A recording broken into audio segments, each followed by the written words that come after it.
Akkalkot. Shri Swami Samarth. Finally आज आमचं स्वप्न पूर्ण होतंय. हो, मी स्वप्नच म्हणेल, कारण की खूप दिवसापासून मनात इच्छा होती. खूप सगळ्या अडचणी आल्या, पण शेवटी स्वामींच्या कृपेने आम्ही अक्कलकोटला पोहोचलोच. तर हे आमच्यासाठी स्वप्नापेक्षा कमी नाहीये. पण अक्कलकोटला आल्यावर लगेच एक छोटासा प्रसंग घडला. खुशीला दवाखान्यात घेऊन जावं लागलं, कारण तिची तब्येत थोडीशी बरी नव्हती, सर्दी वगैरे झाली होती. म्हणून आधी डॉक्टरांना दाखवायचं ठरवलं. पण खरं सांगायचं तर फर्स्ट टाईम असं झालं, की डॉक्टरांकडे गेल्यावर खुशी खूप शांतपणे चेकअप करून दिलं.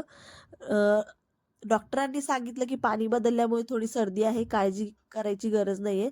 त्यानंतर आम्ही रूमवर गेलो. वेळ कमी होता, कारण आम्हाला इथे यायचं होतं, म्हणून जास्त व्हिडिओ वगैरे नाही काढले. पटकन फ्रेश झालो, रेडी झालो आणि लगेच बाहेर पडलो. आम्ही आलो आहे चोळप्पा मठ येथे. चोळप्पा महाराज हे अक्कलकोट स्वामी समर्थ यांचे अत्यंत निष्ठावान भक्त आणि सेवक होते. स्वामी समर्थ अक्कलकोटला आल्यानंतर सर्वात जास्त काळ त्यांनी चोळप्पा महाराजांच्या घरीच वास्तव्य केलं. आज जो चोळप्पा मठ आहे तो मूळचा चोळप्पा महाराजांचा वाडा होता. याच ठिकाणी स्वामी समर्थ राहिले, भक्तांना उपदेश केला, अनेक लीलांचा अनुभव भक्तांनी इथे घेतला. नंतर हाच वाडा पवित्र मठ आणि समाधी मंदिर म्हणून विकसित झाला.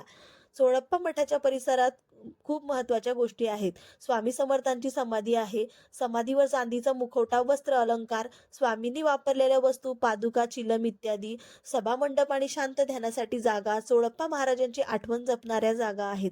स्वामी समर्थांचा सर्वात जिव्हाळ्याचा निवास इथे होता. म्हणूनच हा मठ भक्तांसाठी खूप भक्तिशाली आणि चैतन्यमय मानला जातो. इथे प्रार्थना केली की मन शांत होतं, विश्वास वाढतो. अनेक भक्त आधी चोळप्पा मठ, नंतर स्वामी समर्थ समाधी दर्शन असा क्रम पाळतात. चोळप्पा मठ हा अक्कलकोट येथे स्वामी समर्थ समाधी मंदिराच्या परिसरातच आहे. चालत जाता येईल इतक्या अंतरावर. चोळप्पा मठात पाऊल टाकताच वेगळीच शांती मिळते. इथे स्वामी समर्थांचा सहवास अजूनही जिवंत असल्यासारखा वाटतो. हा मठ अक्कलकोटमधील मुख्य दर्शनाचं केंद्र आहे. इथे दररोज आरती, पूजा आणि दर्शन चालू असतं. समाधीसमोर उभं राहिलं की मन शांत होतं आणि वेगळीच ऊर्जा जाणवते. तर मग छान आमचं दर्शन वगैरे झालं. थोड्या वेळ तिथं बसलं, स्वामींचं नामस्मरण केलं आणि मनाला खूप शांतता भेटली. बाहेर निघालो आणि बाहेर पण प्रत्येक ठिकाणी खूप स्वामींच्या अशा छान छान मूर्त्या होत्या. तर मला आहे ना मंत्रदीप घ्यायचं होतं घरामध्ये लावण्यासाठी, जे कंटिन्यू त्याच्यावरती मंत्रजाप चालू राहतो श्री स्वामी समर्थांचा. मग मी तो घेतला आणि नंतर घराच्या दरवाजावरती लावण्यासाठी पण घेतलेलं. त्याच्यावरती लिहिलेलं होतं की हे घर स्वामींचे आहेत आणि आम्ही स्वामींच्या घरात राहतो. तर अजून खूप काही घेतलं मी. त्याच्यानंतर नंतर एका हॉटेलमध्ये जेवायला आलो. तर मंडळी, व्हिडिओ इथेच संपवते. भेटूया नेक्स्ट ब्लॉगमध्ये. बाय.